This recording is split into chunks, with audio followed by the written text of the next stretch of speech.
Hey, welcome back to Action Action, the podcast that watches all the action movies and we put them on our big old list. I'm James. This is Dustin. You're James, what? right? Yeah, I'm James today. Okay. That's John. Oh, hey, guys. Oh, hey, what's up? You fucking nailed it. Yeah. This movie fucking sucks.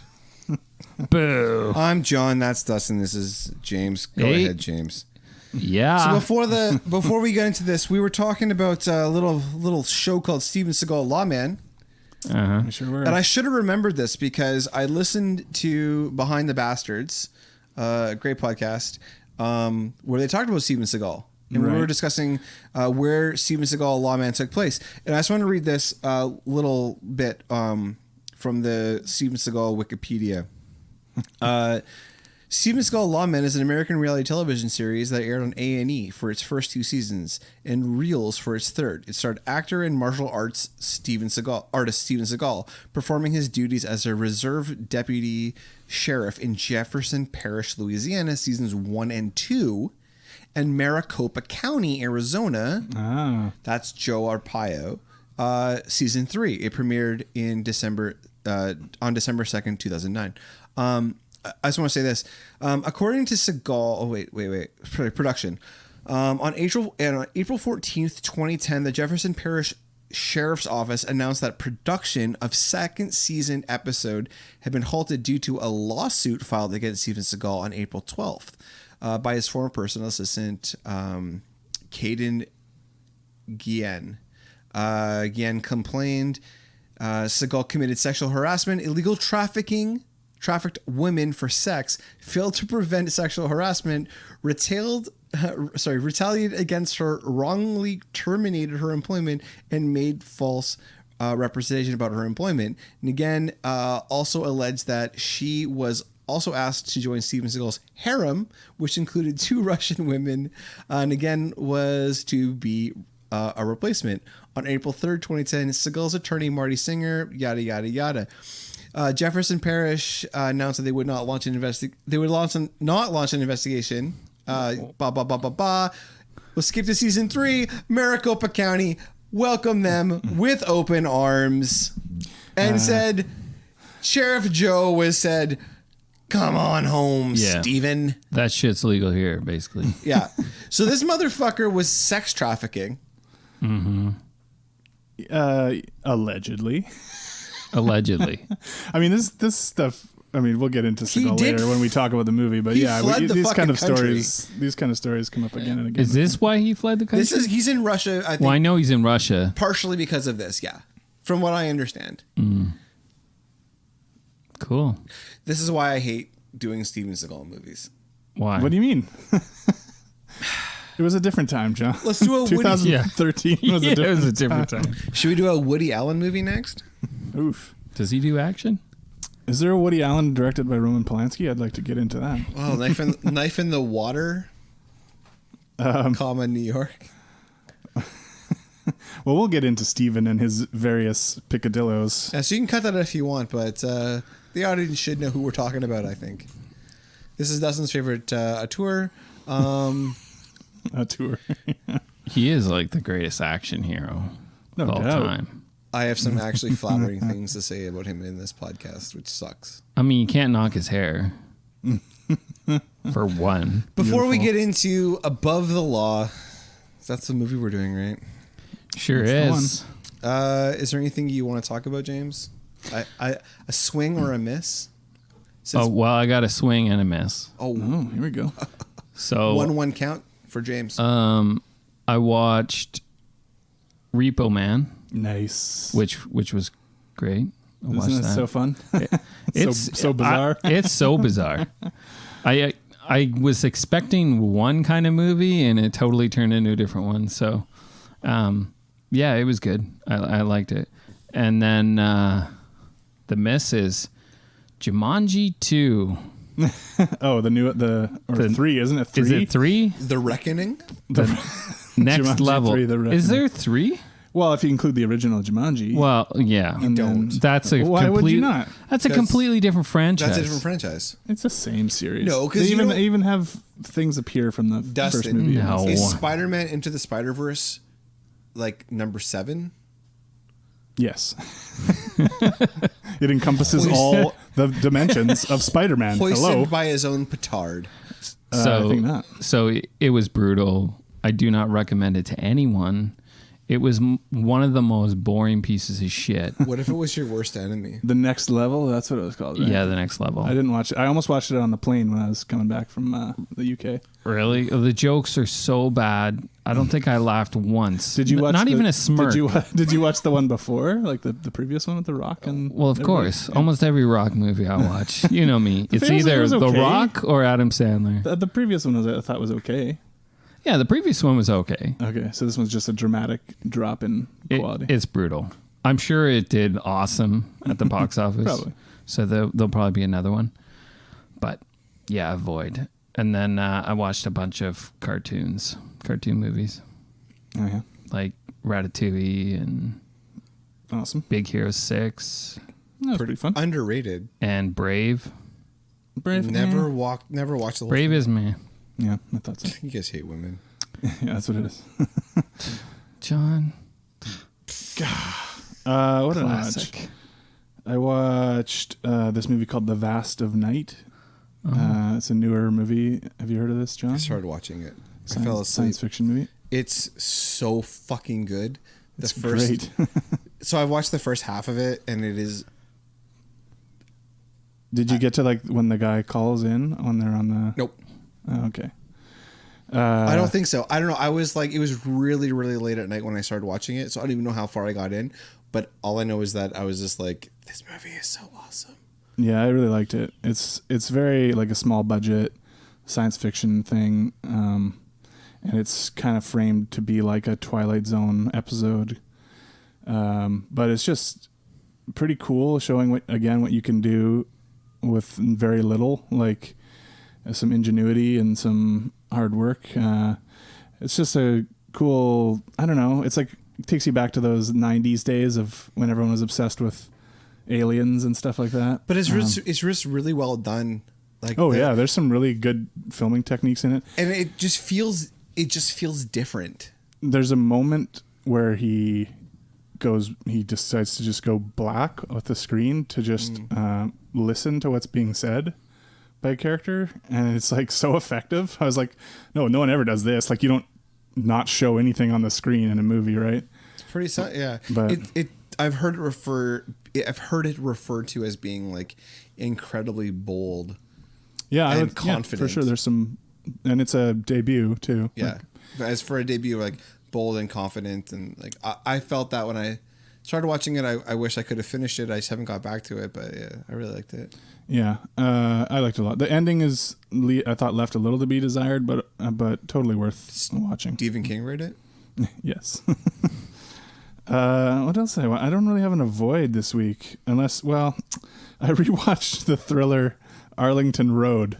I'll say that's an avoid. Do you remember that movie? I remember. I've never watched it. Did you forget the first time? Yeah, I've seen it before, but I didn't really remember much of it. And then I just seen it being brought up a few times lately, and I was like, oh yeah, I'll watch that again.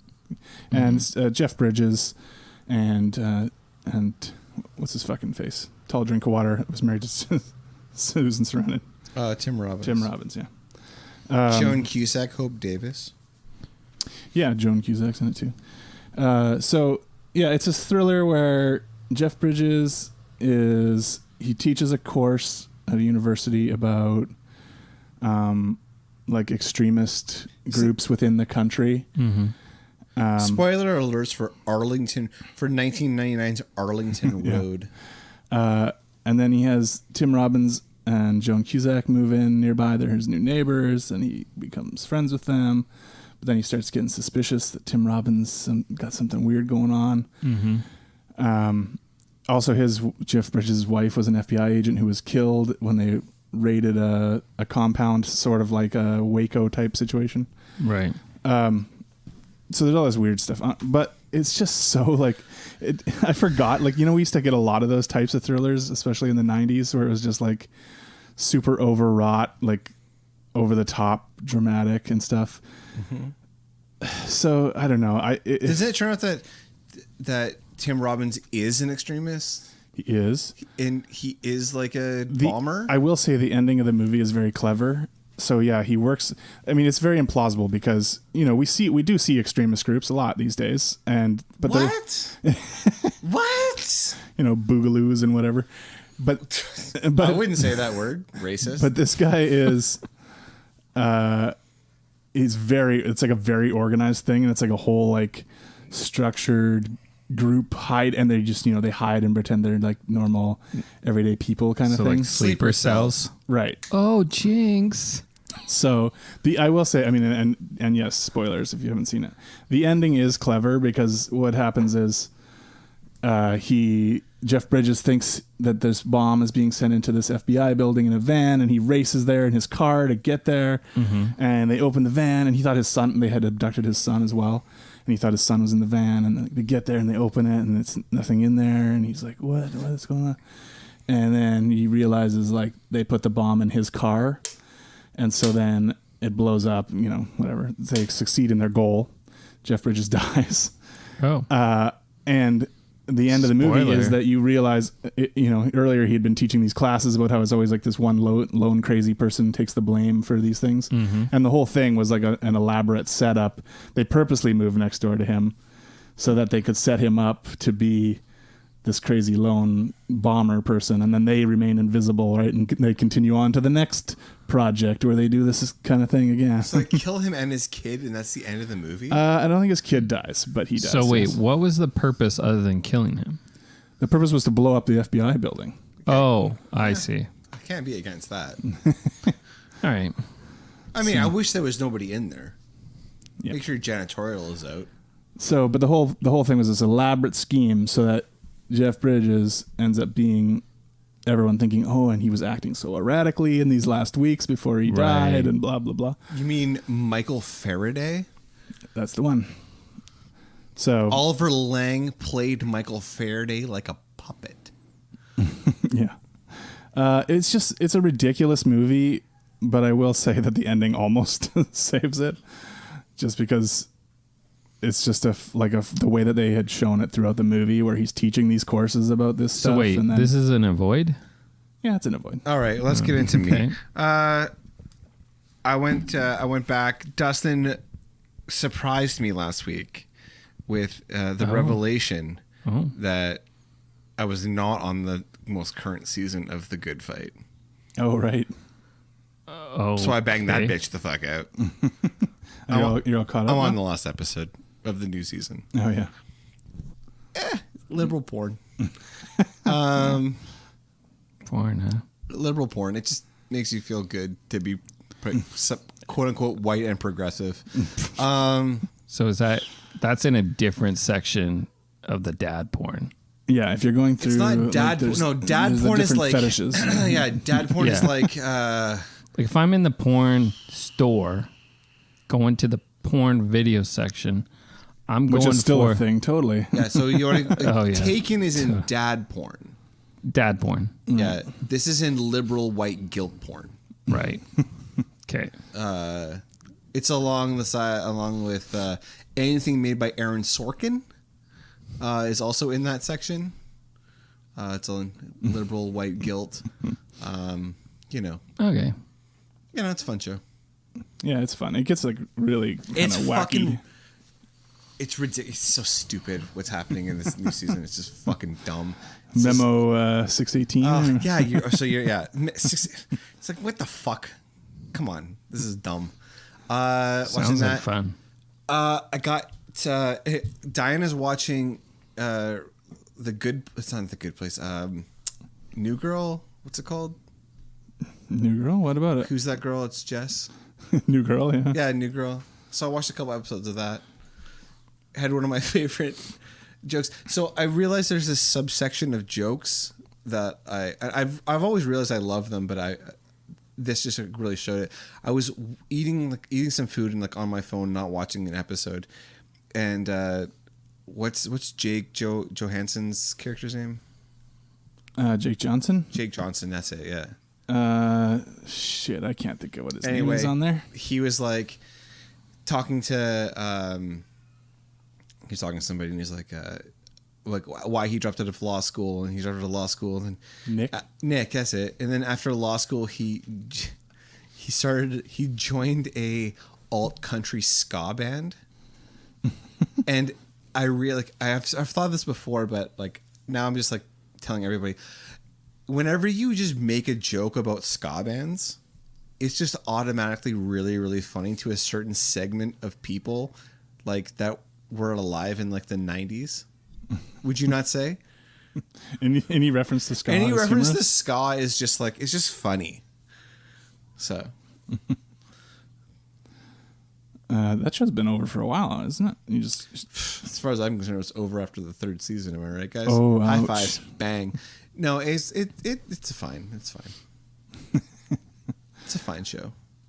Watch that. Started watching. I don't know why. Oh, so this is really stupid, but I was watching The Good Fight, and then they played "Hey Julie" at the beginning of one of their episodes. Yeah. Which is written and performed by Fountains of Wayne. Oh, okay. Which I'm pretty sure the only reason they played that song is because he passed away. Right, one of the guys from Fountains of Wayne. Yeah, he passed away, and then I was like, "Hey," talking to my wife, and I was like, "Hey, they're playing this Hey Julie song. Like, I love this. Like, it's a good song." And then she's like, "Oh, isn't that like the song from Scrubs?" So then we watched the first like 4 episodes of Scrubs. You guys used to watch that show all the time. That show it's really great. It's a great show. Yeah. Even after all this time. I've only ever seen just random episodes of it, but it's one of the funniest, most emotionally impactful shows I think I've ever watched. well, But we should probably move on. We are getting deep into. we're cutting into Seagal's time. Yeah, we should probably get into this movie. I think that I've been trying to avoid this on purpose because I don't really know what to talk about. Do we still roll trailers, James? Yep. Let's roll the trailer. Nico Toscani. He's a covert agent trained to survive in Vietnam. He has a master 6-degree black belt in Aikido and family in the mafia. He's a cop. Stop the car! With an attitude. Do you know why I love you? You don't live the way other people live. You're officially suspended, Toscani. Feds come in, the doors close, nobody hears, smells, or sees anything. One man. You just made number 4 on the most wanted list. One obsession. I want to be number 1. One rule. You guys think you're above the law. You ain't above mine. Above the law. So, Dustin, James, I mean, this is your pick, I believe. Yeah. So I want to tell you, Like that you assumed that I chose this movie. Well, sounds like a you pick. 3 things. What's this movie about? What's your relationship with this movie? And why did you pick it? All right. So this movie is about Steven Seagal as a former special operations Vietnam vet, works as a Chicago cop, and uncovers the CIA wrongdoings. That's the description. So he's ex-CIA. Well, it doesn't say he's ex-CIA, but he's ex-CIA. He's Black Ops. Yeah. So why'd you pick this fucking piece of shit? Oh, sorry. Why'd you pick this? I wonder what John thinks about the movie. yeah. So, well, it was between this and sudden death, right? So I left it up to Oh, the audience chose. The audience voted. Oh, man. I would our have picked thousands and thousands of followers. Sudden the Death. millions. Sudden Death would have been so much fun to talk about. Yeah, but that didn't win, so this did. What was the score? Oh, it was a blowout, wasn't it? Yeah, it was pretty much a blowout. So I'm assuming that no one's ever seen Sudden Death. I guess not. No one's seen the modern classic that is. So I think I've only seen this movie like once because I didn't remember it. Yeah. Although it's very familiar to all of his other ones. Yeah, I mean, there's a lot of the same. It's the same beats that story. he normally hits, but especially some of the same beats that we see in Out for Justice, which we did do on this show. And I actually get these confused. So, Yeah, because he's Nico in this one and he's Gino in Out for Justice. Yeah, I kept forgetting what his name in this one was. So it's Nico, yeah. Yeah. Gino, Nico. Mob ties. Guy from the neighborhood. Guy from the neighborhood. You know, it's all about family. La Familia. Yeah. Yeah. So this movie is his first movie. And actually the executives from, I forget what studio, I think it's like Paramount or something, but they needed to see proof that he could do, you know, martial arts and, you know, how good he was. So they set up this thing where he did all this martial arts demonstration, and he like kicked the shit out of all these people that with his Aikido. And the executives were actually terrified of him. Yeah. Okay. Yeah. But they didn't know it was all fucking staged. Yeah, it was all his own students. Yeah, it was all his own students. And he just was doing it. It was like it was a typical martial arts demonstration. Yeah. But like, they were just letting him beat them up kind of thing. Yeah. And I've seen these videos. I mean, I went down a rabbit hole. Oh, really? Of videos of him, and then eventually ended up at like the best place possible. Will Sasso's version of Steven Seagal. Yeah. Oh my God. Mad TV. I remember that. So fucking good. Breaking necks all the time. Yeah. Did you watch the ones he did a couple years ago? Like, and I mean a couple within the last 10 years in Russia? No. Oh. Will Sasso, he did more. No, not Will Sasso. No, his Seagal. movies? No, Steven Seagal doing Aikido demonstrations in Russia. In Russia. Oh, No. I did see one. I've seen those. Now those where he's like barely even touches them. And that's stuff. worth taking a beat and watching those so you can talk about them. They are the most amazing videos. It's the most staged, fake, like. Yeah, but we should be clear. Like, Steven Seagal at one time was an accomplished martial artist. He was, he was whatever 6th level black belt in Aikido. He was the first foreigner to have an Aikido dojo in Japan and all this kind of stuff. No. Go ahead, James. Well, he's a lot like Frank Dukes, right? A lot of the stuff he says, it falls very much in line. I think the dojo thing is confirmed. No. It's the CIA ties stuff that is not confirmed. The dojo is not confirmed. Well, he says he was trained by the master of Aikido, and for him to have been trained by him, he would have had to been like 14 or something, and he would have.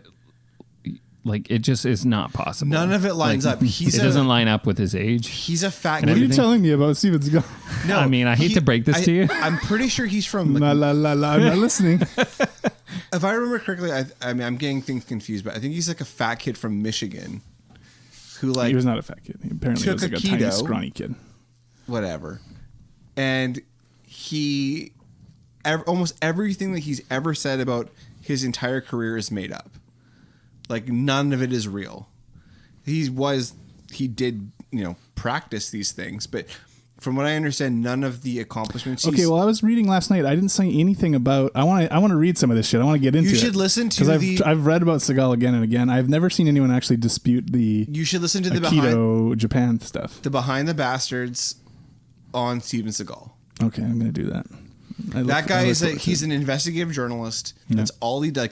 That's all he does. Like, he's a wartime journalist, and he goes into it. And I can't remember exactly what he says, and I might be wrong about like the Aikido thing, but from what I understand, he just made up everything, almost everything. It's pretty much his chutzpah that got him through. Like, just well, he does have that. I mean, he like his name isn't his name. Like nothing is real. Well, like so his agent at the time basically said he could make any piece of shit famous. Right. Well, he said anybody. He could make anyone. He could make any movie star. Yeah. Anybody a movie star. He didn't say piece of shit, but I added that. He added that flourish. I added that. I mean... He proved it, I guess. He proved it. He made Seagal into a star for at least a little while. There is mob ties, though. Like there is stuff involving. Is this like a Frank Sinatra? I tie? believe like he was friendly with more like a Donald Trump thing, where like he just had no morals. Right. I mean, there's a lot of parallels. I really the way wish- he acts Yeah. to Donald Trump And and, when other will- people. You can draw those for sure. Do you guys want to take an hour off and get back to this, and we can just listen to the podcast and learn about him? No. I really wish I had done that today. Yeah, I should have done that. But I mean, like in this movie, the mob ties are they're so ridiculous, and the script is so bad that even like the day his daughter gets baptized, right? It's like, on the day my daughter gets baptized, what's wrong? What's wrong? Oh, my daughter, she's, into the crack and shit again. On this day, my daughter, I'll take care of it. It's like, fuck. Like, Thank you, Nico. yeah, thank you, Nico. Such a good uncle. Should we talk about the fact that fucking Cousin Sharon whatever. Stone is in this movie? I don't know why. She doesn't have much to do at all. Well, she has like looked pretty. I mean, just be the wife that's in distress kind of thing. I mean, she did a lot of those kind of roles around this time in her career, unfortunately. I don't blame her. This is before she really like broke through, right? She's just so much better than this. Yeah, and I was more sad about Pam Grier's role in the movie because I love Pam Grier. Yeah. She's his Nico's partner. Yeah. She gets a little bit to do, but not much, and it's just like he's always like, "No, you stay in the car. I'm gonna go kill people. You stay here. You're a woman. You're gonna get hurt. Like, stay here." It's a shame because she's her partner, right? But you don't actually believe she's a cop. I mean, I noticed there's scenes she's carrying her giant purse around and thinking like this is bad. Like, They could have done so much with her in this movie. They could have done so much. She's an action hero in her own right. yeah. She shines in every scene she's in. Like she is like so different. Like she's bringing this different energy and like I she's think doing she adds some good flavor to the movie. It's just that she could have been an actual like legitimately awesome part of the movie instead of just like another person for Seagal to protect or whatever. Like like you're saying, she doesn't necessarily even come off as a cop all the time because of the way that they treat her as if she's like she's just like coming along for the ride. She's not here to actually like do the police work. Yeah. It's really weird. Let's break down what this movie's really about because I have no idea. So I said before we started this recording, I've never been on my phone more than while watching this movie. Like for any movie we've ever done, we're up to like 100 and whatever. It's because I was so like, I don't understand. I don't care. Nothing matters.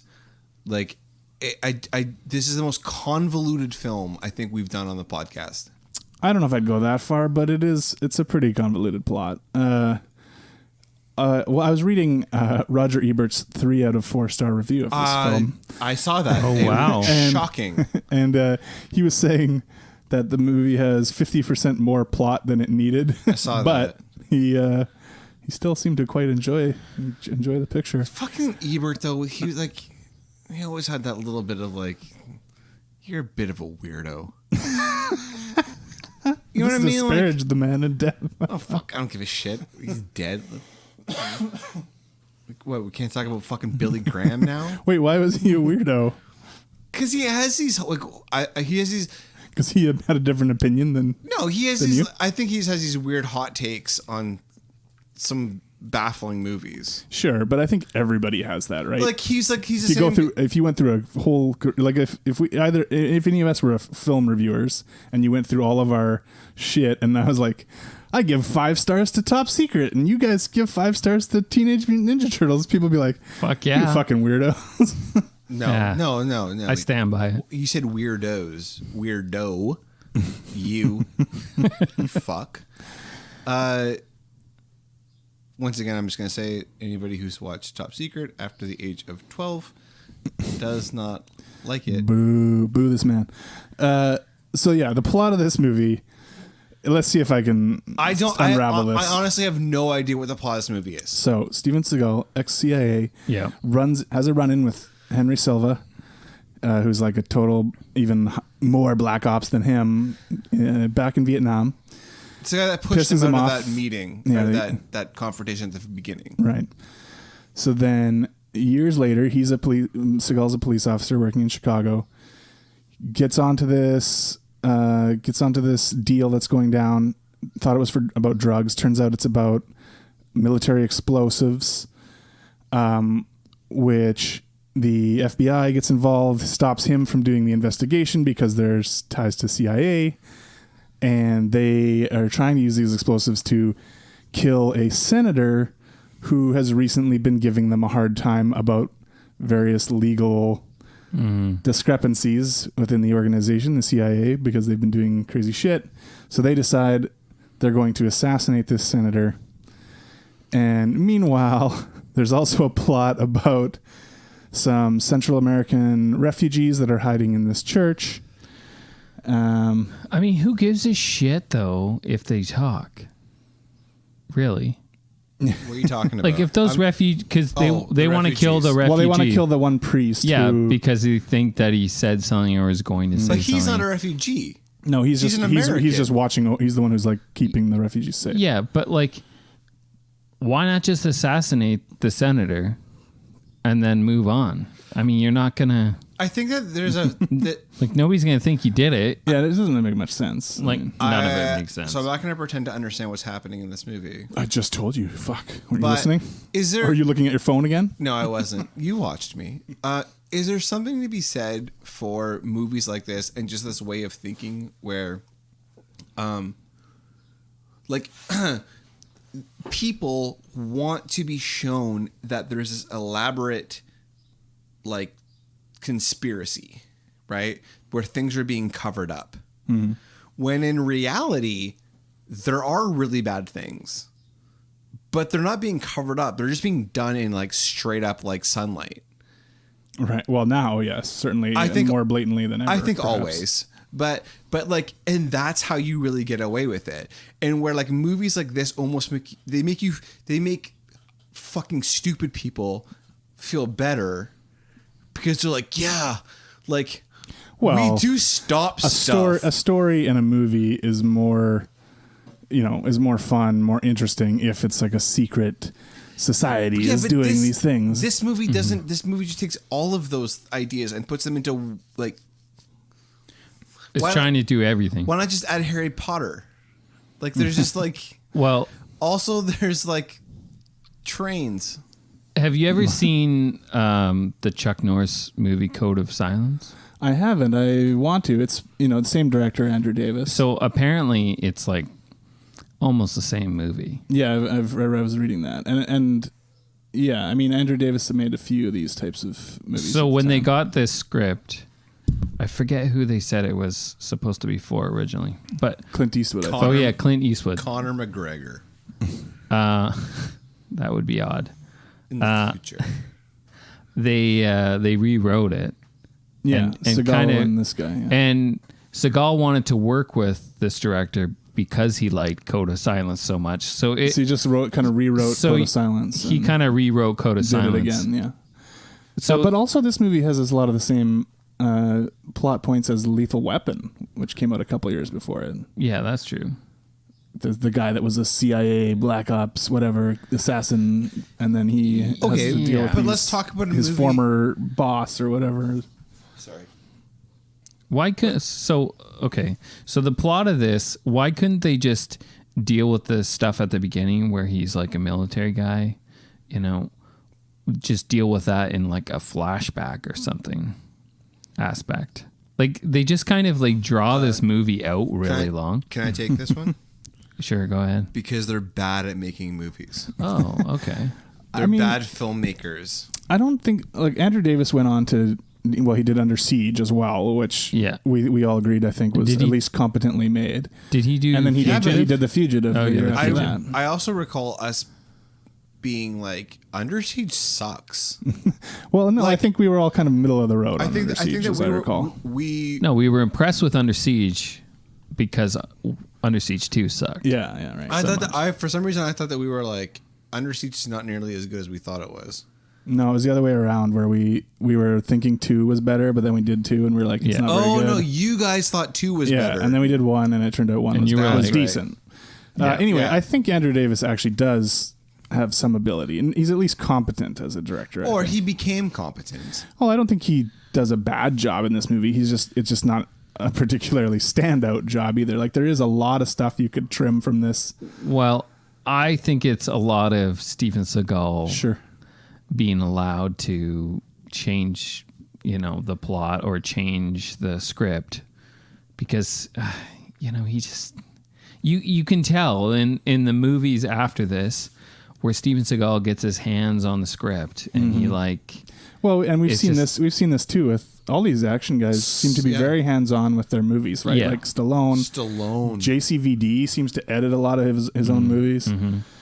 So hey, if I'm here, sometimes that works out, and sometimes it doesn't. If I'm in the booth, though, you know who are beside me? Stallone. JCVD. You love all these guys. Every day I want him beside me. Yeah. So I want to get into our favorite scenes in this movie, if we want to go down that path. You guys good with that? Mm-hmm. Yeah. Before that, I want to say something, and I want to bounce it off of you guys and see what you thought. So I'm watching this movie, and I'm thinking Seagal was really set up, I think, in this film to be a leading guy. Like, I think he really could have, if he wasn't as a psychopath, you know what I mean? And like an egomaniac, I think he really could have had a much better career. Well, he was the fucking man back then. Yeah, but after this, and he did the next couple of movies. Like his first 5 movies, he's pretty on track. I think that I think he set this movie sets him up to be. He's incredibly competent. His action sequences, I think, are trash. Personally, I think I don't mind them. Like even for the era. Well, I think even at this point, I think it's showing that incredibly staged. It's bad. Like it doesn't. There's nothing intense about it. Like it's all shot. But we're not contextualizing it. Like I am contextualizing it against what we want to talk about. We want to talk about Bruce Lee. You want to talk about Chuck Norris. You want to talk about JCVD. Yeah, sure. Let's talk about Chuck Norris. I don't think this is any worse than I think Chuck Norris movies. I think Chuck Norris is even better than this. I don't necessarily. Okay, I agree. So we can compare it to Bruce Lee. We can compare it to JCVD. Yeah, I'm not going to say Seagal is better than Bruce Lee. It's just by any stretch. No, what I'm saying is more just like the fact that we're already seeing the cracks in the way that the action is shot in these films. Yeah, I don't mind the way the action is shot in these movies, but again, it's very specific to a time period.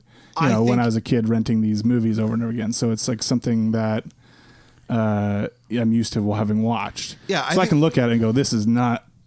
Compared to now, this is trash. Yeah, I think Out for Justice does it a lot better.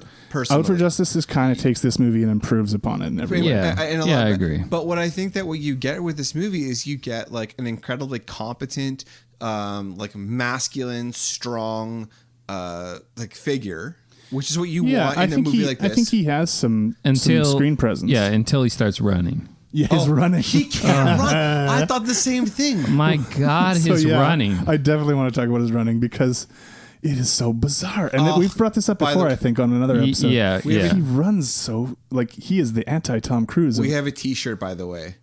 It's just a silhouette of him running, and then it just says underneath, "My God, his running." His arms just like flail around, like he looks like a child running or something. Because I don't know how tall he is. 6'4", I think. He's taller than me. So he's a tall guy, and he's not like. So imagine him running in this movie, and then because when I was looking up videos, they had like a supercut of him running, and they included his later movies. Oh, okay. But it's not just his running. It's sometimes the way he walks. Send me that link, please. Yeah. It's the way he walks.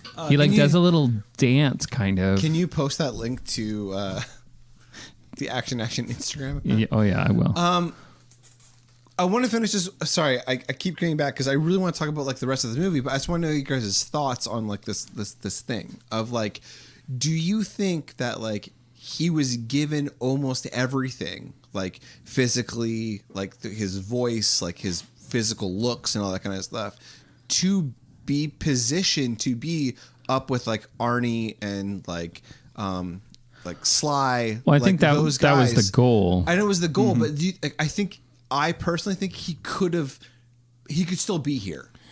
Yeah, I think if you watch these first handful of movies he did, he has the screen presence. He has a certain charm. He has a certain allure. He does, yeah. That he differentiates himself in some ways from other action stars of the time. So yeah, I think he could have been. I mean, he was just for a brief window, and then people were kind of done with this type of action movie, and he went straight to video, just like JCVD also went straight to video at right around the same time. But I know, but he just didn't evolve at all. think he could. I think that there was potential there for him to be that next tier. Like JCVD, I think is in like the B, right? I think that he could have been up there in the A's. I think he could have been there hanging with Schwarzenegger and with Stallone. Like he just, I think he's too much of a psychopath. And maybe he's not a good enough psychopath. I don't think he's smart enough. I think Stallone's a psychopath as well. Well, yeah. I just think that and so is Arnold. Yeah, but I mean, I guess there's differences. Like Stallone could legitimately write a script. Apparently, yeah. If you want to go back to Rocky and First Blood and stuff. Well, he didn't write First Blood, but he edited it so that it was a watchable film. Yeah, sure. Apparently, it was like a 3-hour mess that he made into what we've seen on the screen. It's a good movie. Yeah, well, it is. It's a great movie, First Blood.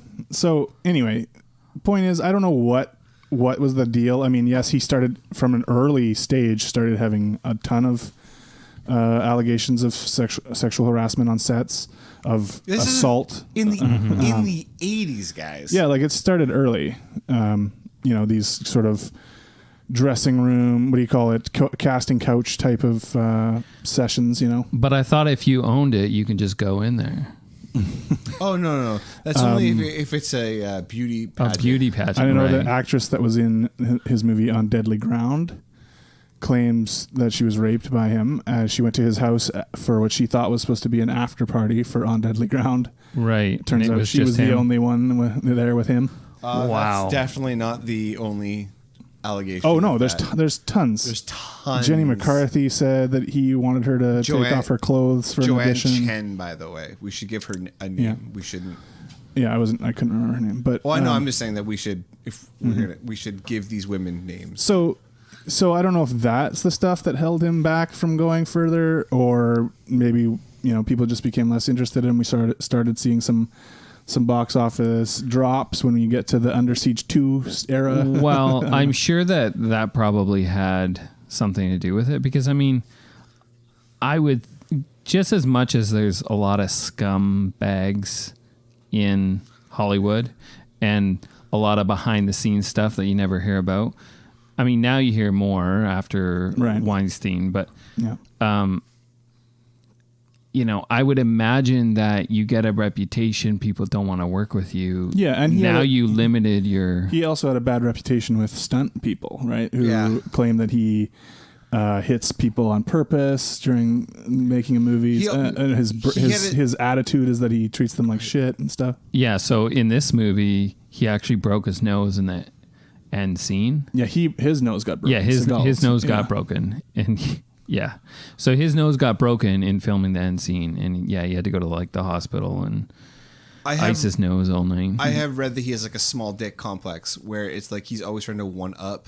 He's always going to be like the toughest guy in the room. Toughest guy in the room, and he's never the toughest guy in the room. Yeah. I want to say a little something because you brought up On Deadly Ground, which is like really crazy. So, if you Google On Deadly Ground, this movie these are the 5 actors that pop up: Steven Seagal, Michael Caine, Joanne Chen, Billy Bob Thornton, and John C. McGinley. Oh, Billy Bob Thornton was in fucking On Deadly Ground? Yeah. Man, I don't remember that at all. Homer Carlton. Well, we'll see it when we do the movie in the future on the podcast. I just can't believe this is a 10% Rotten Tomatoes movie. This was like his eco action film that he was trying to do, because he was a big deal about environmental rights and animal rights and stuff. Flying fuck about anything. I hate Steven Seagal so He's a complicated man. He's not complicated. A lot of ins, a lot of outs. No. A lot of layers. He's a gigantic piece of fucking shit. In this movie, I think, just shows that he couldn't pull it off. Like, he couldn't. I don't think the problem is him in this movie, other than like what James is saying, his influence on the script and how it's made. But that's what it is. Like, he's poison. Like, whether he's fine on screen, he's still poison. Like, he can't do it. Well, I think it's just. I want to be clear. I don't think this movie is terrible. Like, I think it's middle of the road sort of movie. Yeah, I think it's middle of the road or just below middle of the road. I don't think it's his best. No.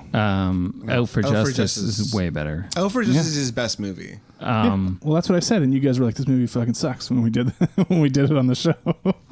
Out for Justice? Yeah. Yeah, it does suck. It's still his best still his movie. best movie.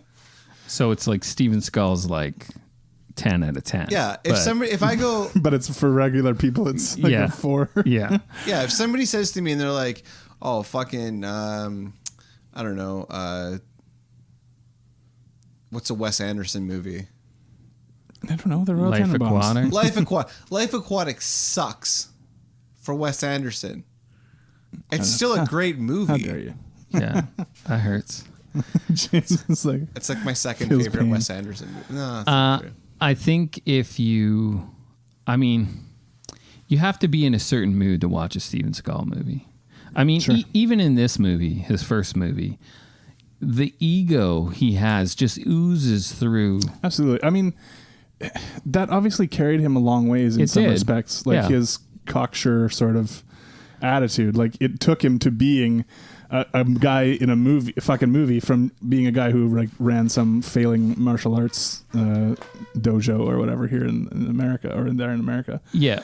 And so, I mean, I don't know. It's like that weird thing where it's like his confidence in himself made him into something, but it also made him into like a fucking monster, right? Like, right. I mean, the power, I guess, he got carried away. So really, this is a story about if you think hard enough that you can do it. It's like you can get there. It makes me think of that. Did you ever watch Eastbound and Down? Yeah. With the baseball player character? Oh yeah. Right. So he's so arrogant and so fucking sure of himself. Yeah. That sometimes he is as awesome as he thinks that he is. Thinks he is. And that's what Steven Seagal is, right? Like, he's this. I mean, a lot of these action movie guys, I guess you could say the same thing about, like, they almost have to be that full of themselves to become this person on screen. I mean, that's with any actor or actress, I would think. It's to some degree. Right. It's just how you are outside of that character. Right. When the cameras stop rolling. But when you're the same character, right, in real life, it just kind of gets old after a while. Yeah. If you can't if you can't differentiate between the person you're trying to like portray on the screen and then just how you treat people in your everyday life and think. So really what it comes down to is that Steven Seagal believes that he is above the law. Well, yes, exactly. I mean, the whole point of the movie is like, he's going to take down these government agents who think that they are untouchable because, you know, they can just do what they want behind the scenes. Yeah, totally. And as we've learned from his life, he thinks the same thing about himself. He thinks he can treat people however he wants and abuse people and assault people and So his ego, like, speaking of his ego, I mean, it leads him to a point. I forget what movie he was filming, but where he ends up getting choked out, right? Yeah, and crapping his pants, right. We did. I remember that. We shared that story. Yeah. We talked about that last time. I mean, it's a good story to bring up because it's so amusing. because he said, so he was bragging that he can never be choked out. It's impossible for him to get choked out because he has this, because of his training, Aikido move or something, and so the Gene LaBelle. Yeah. He was the guy. He was there, and he was like, I'll choke you out. He's like, I'll choke you out. So he started choking him out, and I guess Steven Seagal tried to like hit him in the balls, and it didn't work.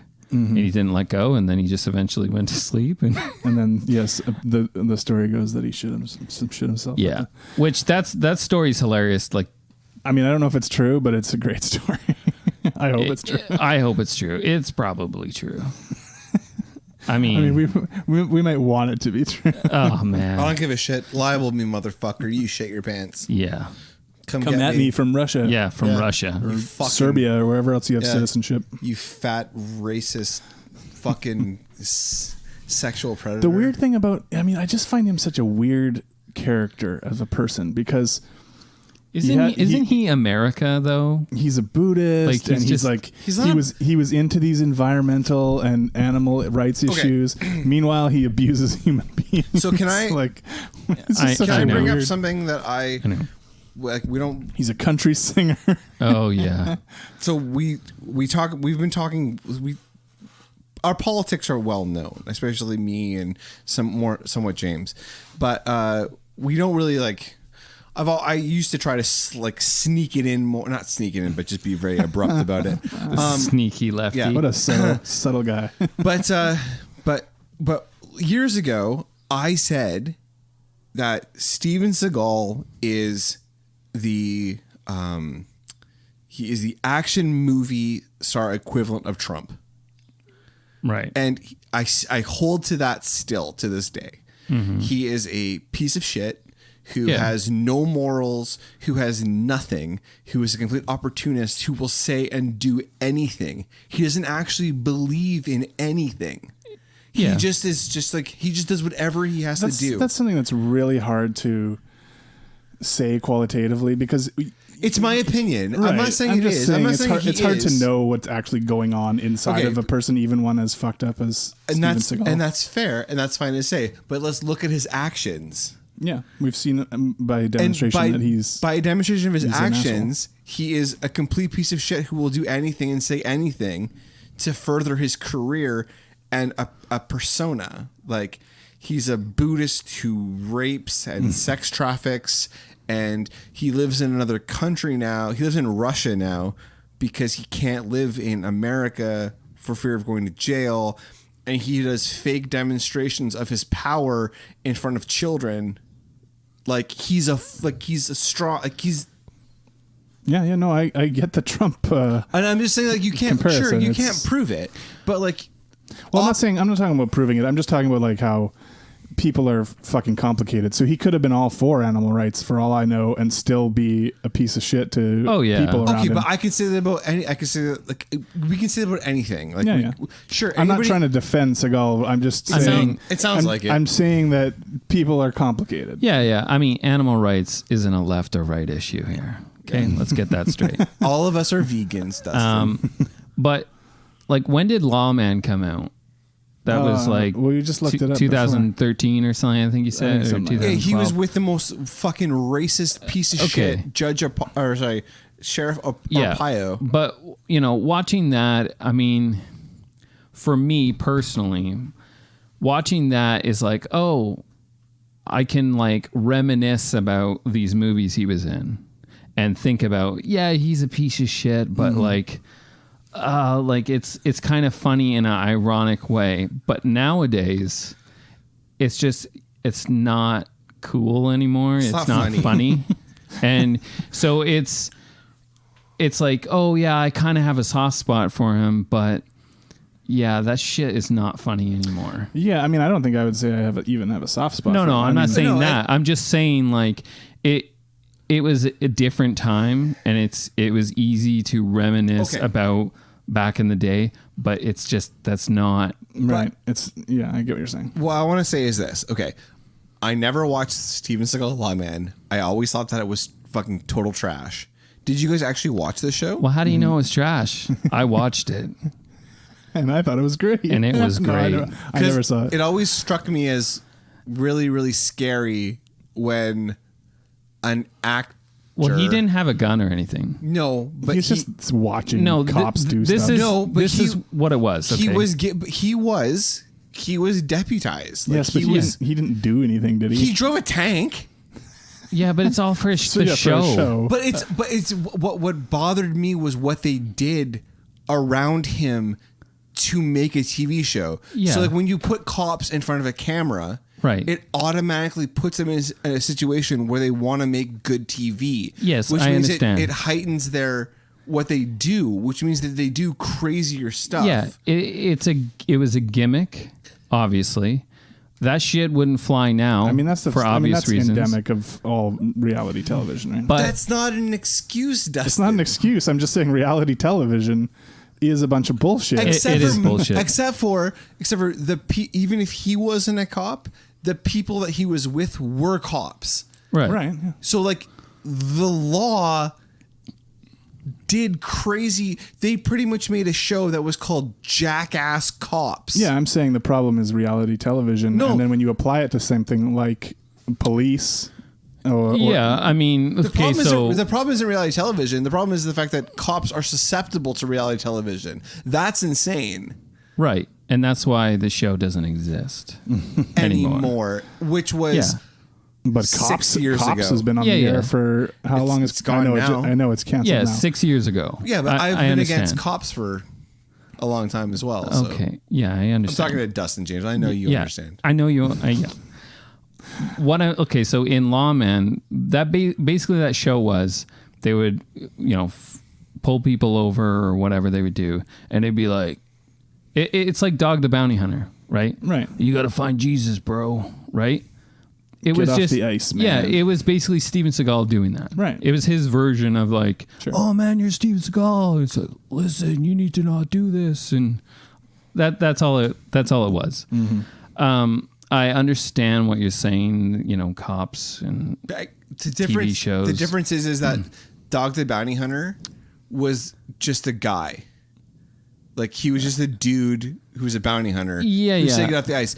So the thing with Steven Seagal Lawman was that those people had the authority to hold and put people in prison. Yeah, I understand.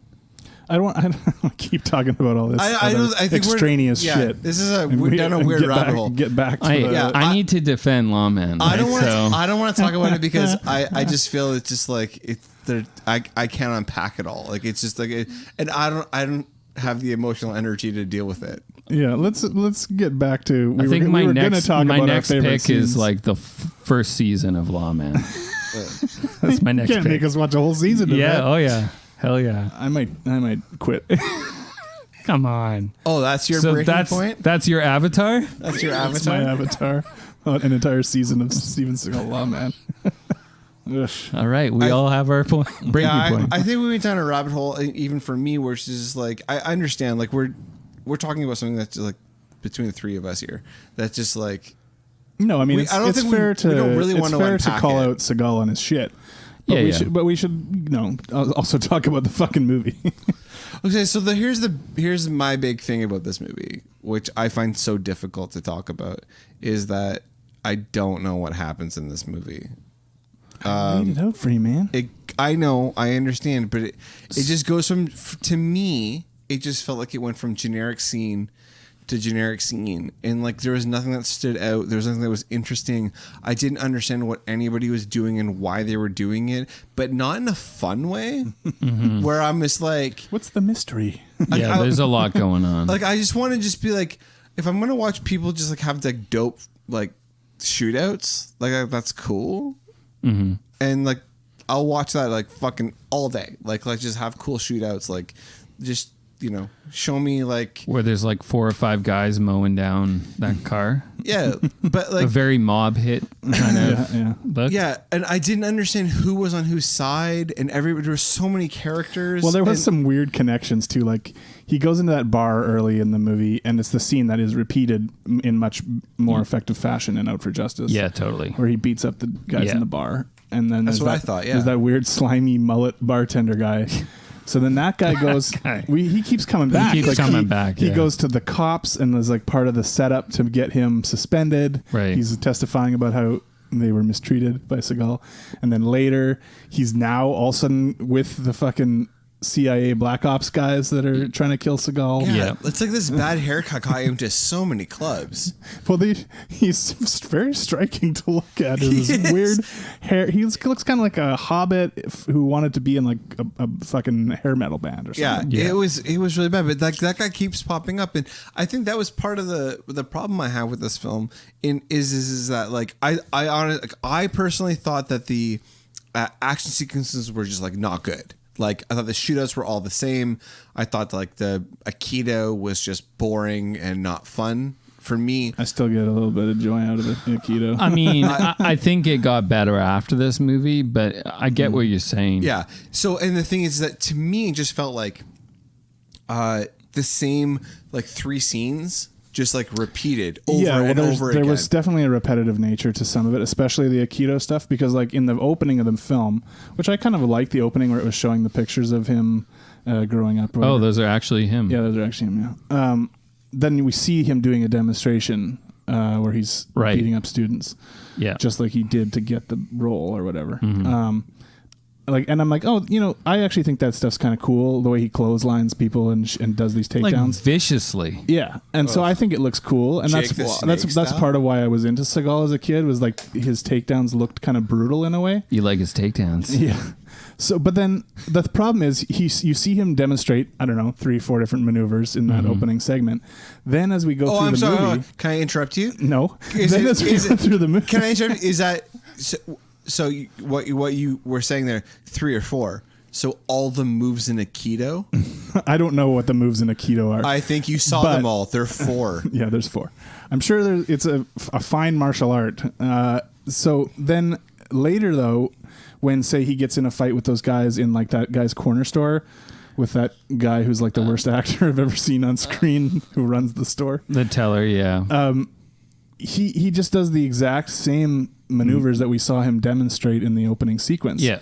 So we're just seeing like the same, like you're talking about, John, the repetitive nature of the action.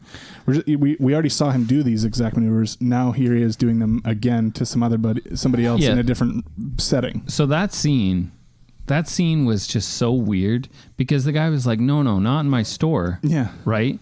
And then Seagal's like, oh, don't worry about it. And it's like, you fucking asshole. Then he destroys the guy's You destroyed, and you didn't even need to do it.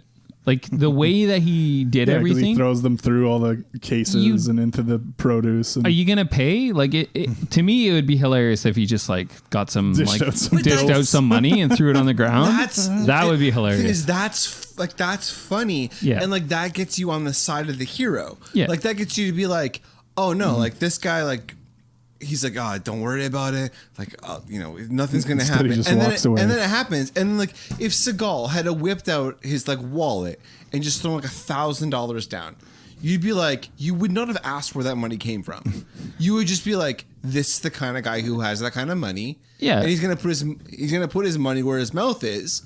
And everything's taken care of. And I think that would be such a better movie. Like that one little flourish. Then there's the other weird part where he takes down those guys that get out of that car that try to kill him. And then he chases one of them down the street.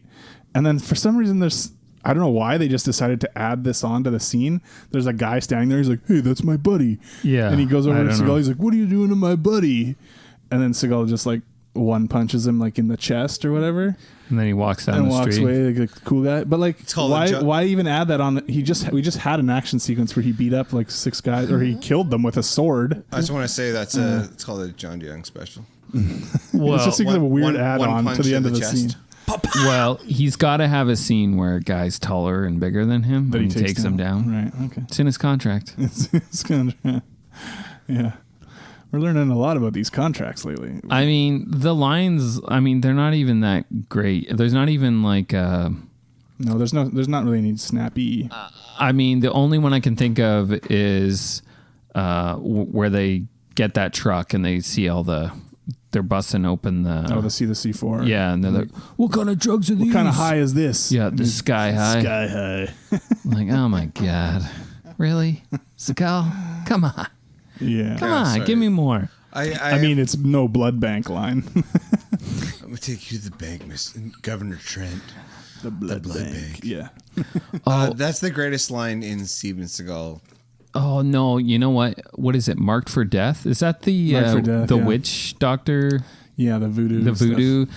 Man, there are so many good lines in that one. Okay, well, hopefully we'll never get One there. thought he was invincible, and the other thought he could fly.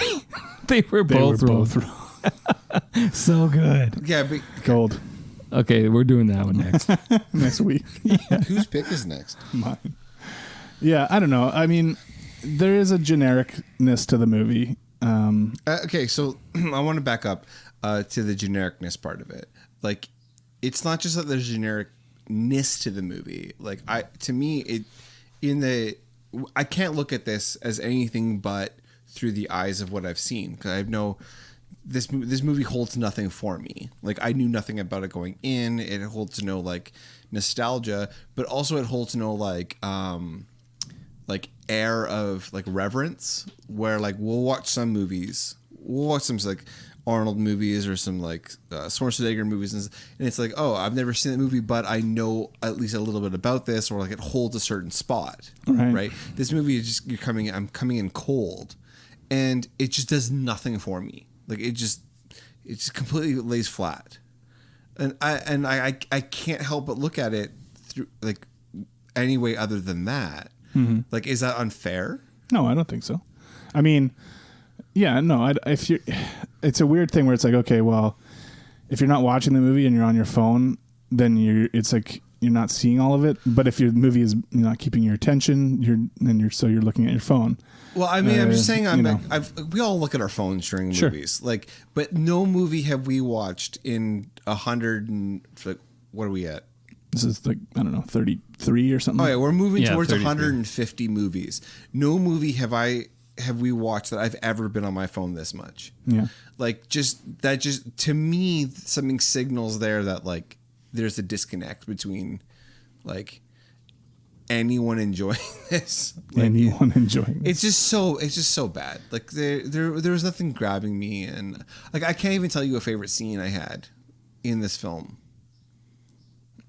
One scene just was the same as the next scene, which bled into the next scene. Like this. I mean, I don't think it's that bad. I think it's not X versus Sever.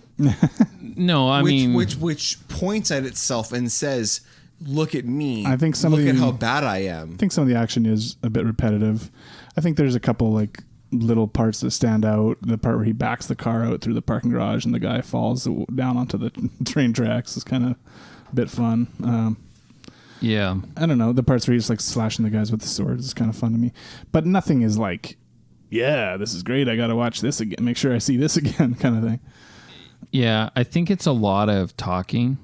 And There's a lot of talking. Not a lot of action. There's like, just because there's so much bullshit about all the CIA stuff, and then he's in trouble with the FBI because he keeps investigating the guy he's not supposed to. And here's a question: are you recommending this movie to anybody? Like, are you saying, no, I mean, other than maybe you grew up in a certain era watching these action movies, but then in that case, you've probably seen it already. What I mean is, like, at the end of the day, are you being like, maybe we should have this, like, this list, even if it's not our ratings list, it's our, like, you have to see this movie. No, there's no reason you have to see this I would say Out for Justice. If you're going to watch one Seagal, watch Out for Justice. Yeah. So what I would say is, like, if we want to make that list, I'm putting Out for Justice on this like must-see action movie list. That's there, right? I'm putting like tons of movies that I don't like that much. I'm putting fucking Cobra on that list. Like that you have if you want to watch like every great action movie out there, Cobra's on that list. Out for Justice is on that list. Like Commando is on that list. Is this movie going on that like Die Hard must-see action movie list? Oh, absolutely not. No, not even close. No, I think we've already talked about it. Out for Justice is a better version of this movie. Or even Under Siege. Under Siege is slick, much more well-made. Or not my favorite executive decision. Executive decision because he dies. He dies in like the first 10 minutes. Yeah. Yeah, I mean, Under Siege is obviously a much better made movie, and the same director, but just more competently made movie, better executed, better actors. The plot makes more sense. Yeah, I mean that's it. I wouldn't, if you're up at 3 a.m. and this is on cable, sure, watch it. Or don't. Yeah, I mean, I guess it's a jerk off and cry to your pillow. A movie you could watch in the background. I understand why you were on your phone because it doesn't really keep your attention. Yeah, like I don't say that in like I mean, let's be honest. People are on their phone all the time. I'm on my phone at different times during different movies, but like no time have I ever been so aware of how much I was on my phone in all of the movies that we've ever watched with this as with this movie, which just shows me how generic and bland it was. Like I didn't the plot is so fucking convoluted. Mm-hmm. I don't understand what the moving pieces are. I do, and it's not particularly compelling. Yeah. Like it's not that great. I do like that actor. That was his like former CIA buddy. He does a good job. Yeah, what else is he in? Chelsea Ross. He's in lots of stuff. He was I believe he's the senator in The Last Boy Scout that Bruce Willis. Oh, totally. Oh, yeah. He's great in The Last Boy Scout, if that's him. Like I think he was even in Major League, maybe, if I'm remembering right. But oh, yeah, he is. He's in lots of stuff. So cool. Yeah, anyway, let's rate this thing. I'm curious how this ends up. I haven't seen where it goes. So I'm going to go first. I gave this movie a reaction of a 2 overall. It's got a 2.2. It's got 2s all across the board except for pacing. It's a pretty quick movie. At least it goes through fast. It's the only saving grace. I gave it the James bump because it's like an hour and a half movie. Man, I don't know. I thought it seemed longer than an hour and a half. Yeah, it seemed pretty long. All right, well, maybe I'm wrong. Want me to lower my rating, guys? Sure, it's up to you. Okay, I'm not doing that. So my reaction 5, pretty middle of the road. Overall 4.2. Yeah, and my reaction was also a 5, and my overall score was a 4.4. Well, this places it in a tie, 108 with White House Down. At an overall score of 3.6. Yeah. Man, White House Down was pretty bad, too. Yeah, it was bad. I got my vote. I'm going first, and I'm going to say White House Down, thumbs up. Compared to this. White House Down, I watched the entire movie. Sure, is it great? No, it's faster moving. I like the set pieces and the action bits better. At least they try to be fun. And a little self-aware. I think it's just a funner movie at the end of the day. Yeah, I don't begrudge you that choice. I would probably watch this again before I would watch White House Down. Yeah, I would say Above the Law go before White House Down. All right, well, I'm outvoted. So we have a new number 108. It's way down there. Right behind Waterworld. Right behind Waterworld. Oh, Waterworld's definitely a better movie. Waterworld needs to go up. Yeah, right. I fucking hate Waterworld. I remember. This movie is worse than Waterworld, though, I have to say. I'll take it. Because I remember what happens in Waterworld. Yeah, so next we're finally going to do No one asked you yet. We're going to tackle... no one asked you. We're going to do the movie. Hey, thank you guys so much for listening to Action Actions podcast. So what is it? Tell me, Dustin. We're going to do Heat. Holy God. Why? Why are we doing Heat? Well, there's a few reasons. It doesn't classify as an action movie. You did a poll, and whether it was an action movie or not on our Instagram. And it was roundly voted no, that it's not an action movie. Yeah. Which I'm pretty sure I agree with, but Den of Thieves is on this fucking list, and there's no way that Den of Thieves should be allowed to be on this list and not Heat. So we're going to do Heat, and we're going to see where it lands. Maybe it'll be on the list, maybe it won't. We'll decide that next week. This is a little unfair. You're picking one of my favorite movies of all time. It's time to discuss Heat. I mean, there's, a lot of people think it is an action movie, so we'll get into it. Right. How long is it? It's good 3 hours. It's fuck. It's almost, yeah, it's like 2.5 hours. I'm gonna have Put to some do time like aside. 2-parter. God damn. Yeah. So there you go. I have so many thoughts already. Already. I'm so excited to watch this fucking movie. So, who is that was talking on Instagram? Is that your cousin? Yeah, my cousin. Yeah, he invited me over to his house. Yeah, he thought he was talking to me. Yeah. So, I guess we're going over there.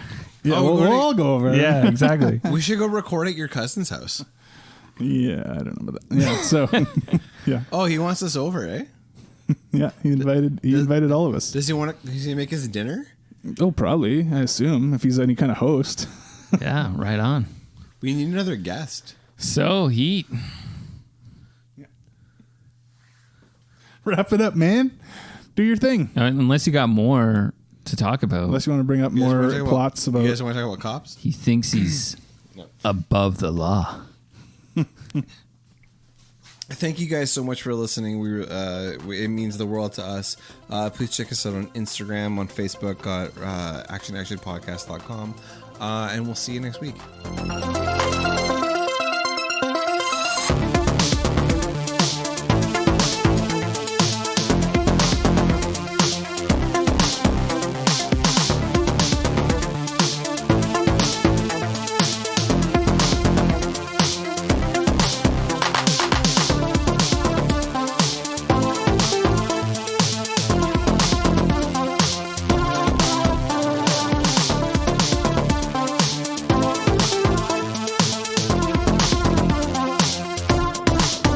He's got scallions.